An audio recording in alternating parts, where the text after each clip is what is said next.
Good morning বন্ধুরা, কেমন আছে সবাই? দেখো প্রচুর গরম পড়ে গেছে সকাল সকাল। আর আমার ব্যালকনি দিয়ে এত রোদ এসছে না, আমার রুমটা প্রচুর গরম হয়ে রয়েছে। আর আমি রান্নাঘর থেকে বেরিয়েছি বলে আরও গরম লাগছে। আজকে আমাদের ফ্রাইডে, শুক্রবার নিরামিষ, তাই সয়াবিন তরকারি করেছি। সবাইকে খেতে দিয়ে দিলাম সকাল সকাল। যেহেতু তোমাদের দাদা ছেলে মেয়ে স্কুল যাবে, তাই আজকে ভাত করলাম। ভাত করে ছেলে মেয়েকে খেতে দিয়ে দিলাম। আর মেয়ে পড়া থেকে এসে দেরি হয়ে যাচ্ছে, বলছে মা আমাকে একটু রেডি করে দাও। তাড়াতাড়ি করে মেয়েকে রেডি করে দিচ্ছি। বাবারও দেরি হয়ে যাবে, বাবা 9টা সাড়ে 9টার দিকে বেরিয়ে যায়। মেয়েকে দিতেও আবার কাজে চলে যাবে।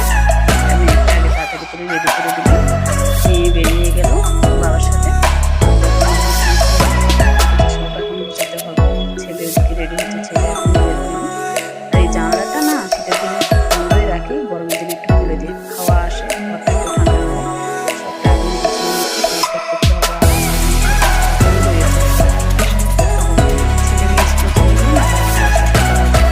স্কুলে যাওয়ার আগে সব এলোমেলো করে দিয়ে যায়, বই, খাতা, জলের বোতল, সব আমার ঘর।